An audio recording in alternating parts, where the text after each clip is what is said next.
wolf is the only animal that splits your mind in half. It's the symbol of the wilderness, and it's also the fear of the animal that eats grandmothers. Their power is unimaginable. I mean, their skin and the way that they're built is they're a predator, and they're a top predator. Life for a wild wolf is very fast because they're always on the move to hunt. The wolf is the creator of our best friend, the dog. And I think that's why people think that to connect with nature, they should go own a wolf puppy. And it just doesn't work. The gaze of the wolf reaches into our souls, says writer Barry Lopez. And that gaze has mystified us for thousands of years. The trouble is, as humans, we often try to conquer what we don't understand. In this special episode of Dog Whisper, I went to the experts to help me illuminate the problems of owning wolf hybrids.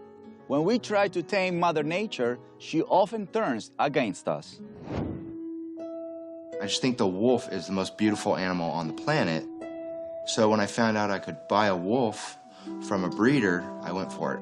I called a ton of breeders, and they informed me that they were just like a regular dog. So I thought that would be okay for us. You have people that are salespeople. They're not cared about nature. All they're cared about is making $1, and they will run an ad that goes like this: own a piece of nature, buy a wolf puppy. Now that's illegal. So what I can do is I can lie about a wolf. It's not a wolf, it's part dog. Thousands of years ago, wolves and dogs took different paths on the road of evolution. Today, their DNA differs by only 0.2%. But there is a world of difference in that tiny fraction. People often assume a wolf hybrid will act just like a typical dog. But a domesticated animal is not just a wild creature you bring indoors. The more wolf in a hybrid, the more wild the animal, and more problems for the humans who believe they can tame them. They have one mission: food. And you never take anything away from a wild animal. So, of course, you bring this animal into your house. It eats your couch. The owner runs up, says, "That's my couch." The wolf bares its teeth. It's protecting its property.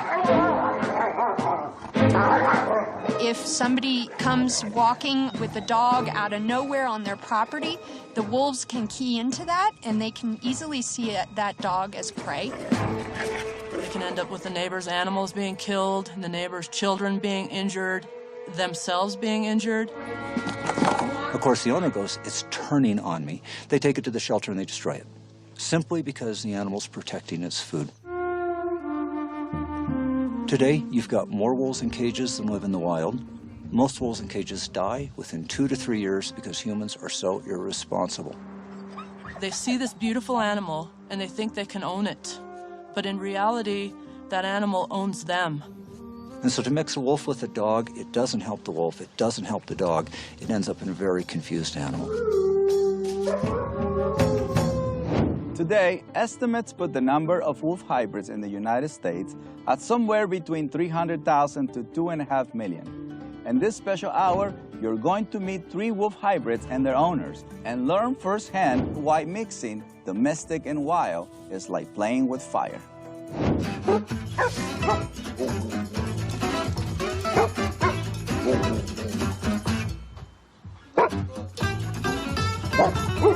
Sheba, she is special, she is blessed. I was intrigued by the fact that she was wolf. I play no part in getting Sheba. I'm being honest with you, and I kept emphasizing to my wife that Sheba was an ugly dog because I was hoping that she would say, maybe she is ugly. Let's get rid of her. We already had one dog that was destroying the house. The Galvez family's other dog, a pure Malamute named Max, managed to escape the yard countless times. After the 3rd capture by animal control, Max was removed from the family home. Max, he went to the pound, he had 3 strikes, and the pound took him away, and we couldn't bail him out. Still reeling from the loss of Max, the family faced a new challenge with Sheba. My feelings about Sheba are pretty mixed. I do love her, I do enjoy her company, but at times she could be frustrating. This is what the garden looked like. She went and destroyed our garden. We had some beautiful garden back there. She just took everything out. She eats the bushes. I don't know if she's a goat combined with a wolf or what. And then she destroyed all the sprinklers. This is what's left of our garden, the sprinklers. And then not only that, but some of the pots, you know, where some of the nice plants were, she got them and she broke them, she destroyed them. There are times where she'll go behind me and then she'll start grabbing my legs. And I was noticing the other day, and I thought, I haven't fallen, but I've had like little bruises. She has learned to be such a good escape artist that she opens the gate. Because of Sheba, I have come to know my neighbors. We call on the phone, and I'll say, she's out again. We met Nancy through her dogs. In the last 6 months, we've corralled her dogs 4 times at least. Once she's out, she's out. If you try to chase her, it's a losing battle. You'll never catch her. Okay, I think I can grab her now. No, I cannot. It concerns me, you know, knowing how the city operates, that, 3 strikes and you're basically out. And, I mean, that's the last thing I would want to happen to one of my dogs. And to have it happen to my neighbor's dog would be, pretty unacceptable also. Sheba has 2 strikes against her, and she's facing the same problem that Max is. The person that works for the pound said, if I catch her, she's gone. Okay, I finally got her. Yeah, there's my dad picking up the dog. The pound, they put their dogs to sleep. So I just fear that, she might lose her life. My husband has not been supportive.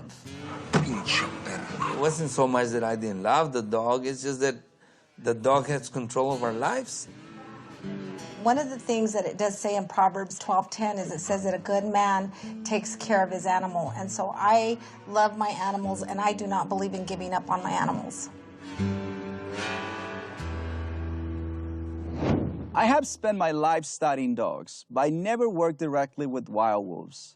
To best help this hybrid, I decided to collaborate with someone who has. Good boy. Dog trainer Jennifer McCarthy has been rescuing and studying the behavior of wild wolves for years. It was my dream always as a child to work with wolves. I've loved wolves since I was a little girl. Where do all dogs come from? Wolves. It's important as any canine person to really discover that side of the domestic dog. Working together with Jennifer, Caesar looks to help the Galvez family and their wolf hybrid, Sheba. How can I help you guys? We need help. Okay. I have 2 tickets with the pound right now, and they want to take away Sheba from me. She does whatever she wants to do. The dogs in the neighborhood, they will bark and bark and bark. But I have the feeling that they kind of sense that that dog is, different? It's different, marciano. Because since I was little, I used to have dogs over there in Juarez. I mean, they used to call me El Perrero. Because I would like my husband to be more supportive because I feel like he leaves all the disciplining to me. You know what I mean? But he did that with the kids too, or no? Oh, well, see, what happened is that Sheba's a little like him, so, he takes off to the golf course, to the donut shop, or he's, you know what I mean? Right. She's like my company all the day. It's a wolf. Yeah, he's a wolf. Yeah, he's the Lobo, really. I said, she's like you. That's why you don't like her. Okay, so what we need is knowledge. Right. An agreement. The outcome is not going to be beneficial to the dog because one human thinks one way and the other one thinks this way. As a marriage, I've been married 15 years, you have to agree with something because you have a dog that is more primal, more authentic. We got to create a roadmap that says this is what we have to do. Coming up, don't panic. A wolf dog confronts daddy.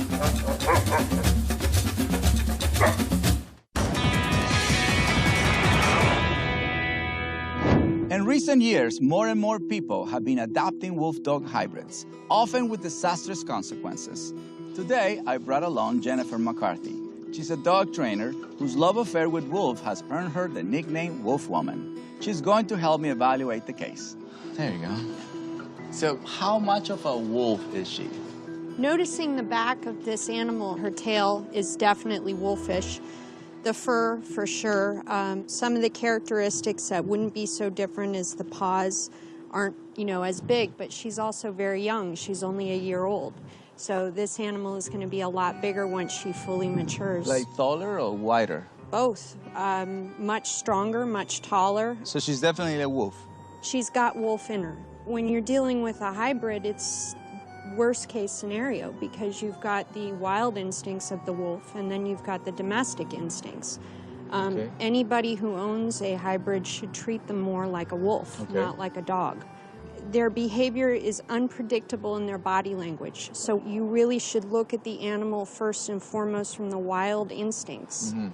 She sees your dog daddy. Oh, I see that reaction. What does this say to you? Look at her hackles are up, her tail is up, so she's going more into the predatory zone because this is her territory. Yeah. In the wild, when they're on their own territory and they see another wolf, they'll kill that wolf. Mm-hmm. Territorial disputes is the #1 cause of death in wild wolves. Oh, she got in. To get to Daddy, clever Sheba slips into the house through an open patio door. Don't panic. Yep, she already did. Rita, stop right there.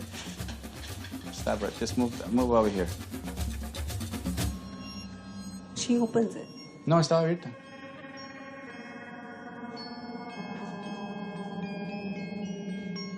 Just relaxed.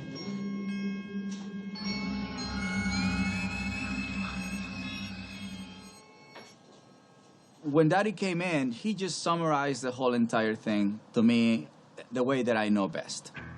What Daddy told me is that this wolf practiced dominance. And the beautiful part is Daddy didn't hear anything about wolves. He just knew what to do with whatever we call hybrid. But right now she's taking that more dominant position. She's saying this is my house? Yeah, which she should. The way Daddy controlled her, it was by ignoring her. Even though she put her paw on Daddy's head a few times, but this is a very wise guy, you know. The barking is definitely the dog in her. So how do you think it's going so far? It's going good. Really good. I mean, it's not surprising. Daddy is an older male. She's a female. She's very interested in what he's doing, and you can see her wheels spinning. And she's lowering the tail as well. The wolf is so smart that the wheels in their head, you can see the mind spinning. So if you do one thing, they will copy that behavior and they'll learn from that. And that's why I really suggest bringing in an older, male dog that, is well behaved, that she can learn good behaviors from. That's mellow. That's going to chill her out, but also be dominant over her. She escaped. How did she escape from? Or where did she escape? She escapes from that area right over there. Okay. But this is, my husband made a makeshift fence. Mexican one. Yeah. I figure if I can climb something, a wolf can climb something. Right. She could have jumped, but instead, she cut the wires and made a hole through there. Yeah. If you think she's hard to handle now, this is puppy stuff. Wait till she reaches 3 to 5 years old. I get mad at my wife sometimes when she goes and she hugs the dog and she starts kissing the dog and all that, and I'm sitting there. And what you're thinking of as a hug in human terms is not what she considers a hug. So if I took you into a wolf enclosure, you'd get a wolf that's going to come right up to your teeth, and they want to sniff right here. That's what they want, right there. Has she used her teeth on people? She, you know what? I have bruises. I know she's playing with me, but I don't really like it sometimes. If you look at her mouth, those canines are much larger than dogs. And they're not even fully coming in yet. These teeth are going to get much bigger, and when she bites into you, it's like a knife through butter. Right. They need to challenge this wolf a little bit more, just like a dog. A dog escaped as well. A dog does pretty much the same thing this wolf did. It's just what we all heard today is how much more power a wolf have. No, Sheba, no. She's playing a game with you, and you're playing with her. Okay. First of all, we have to look at your behavior, okay? If I flare around my arms and go like this, she's getting into prey mode.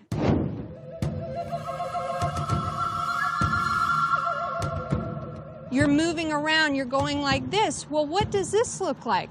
That's kind of similar to what prey does in the wild. When an elk moves, they're moving. And an injured elk, that's the animal that they're going to take down. That's kind of what you're doing and what you're resembling to her. And it's the same thing if you were running and if I trip, you see how she pays attention. She comes right to me in predatory mode, okay? Look at her biting my legs. I mean, she's... Shiva.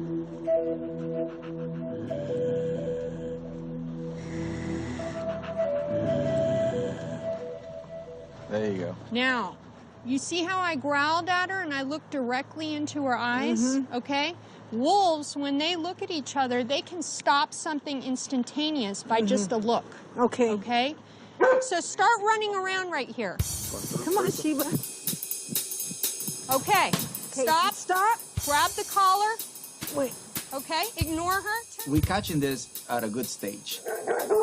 She's gonna get stronger. She is gonna get more determined if her needs are not met. So this is no intervention. This is preventing mode.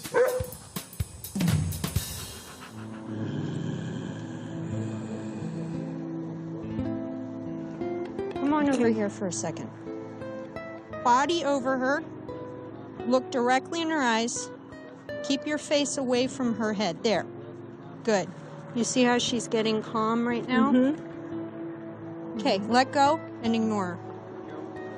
Just stand still. Okay. Don't move again. Okay, just ignore her. Okay?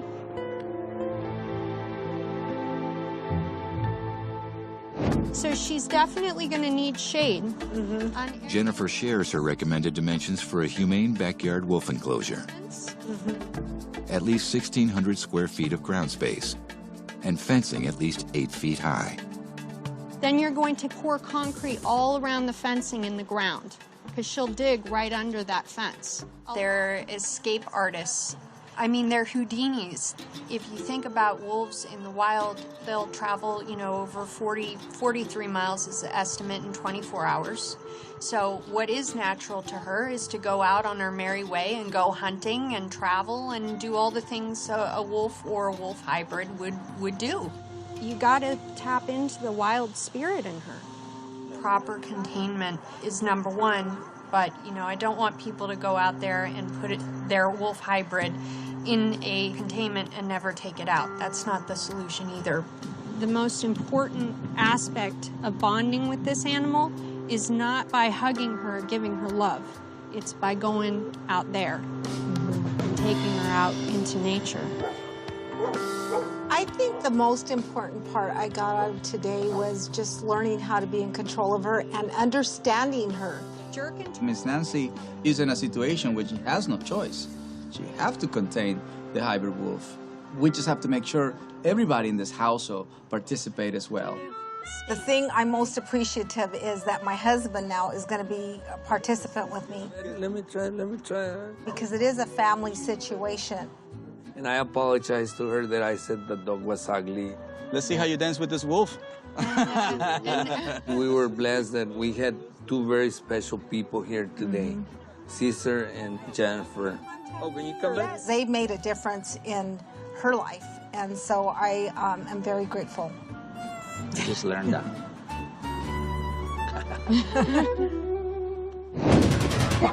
Next, another wolf dog terrorizes a rural neighborhood.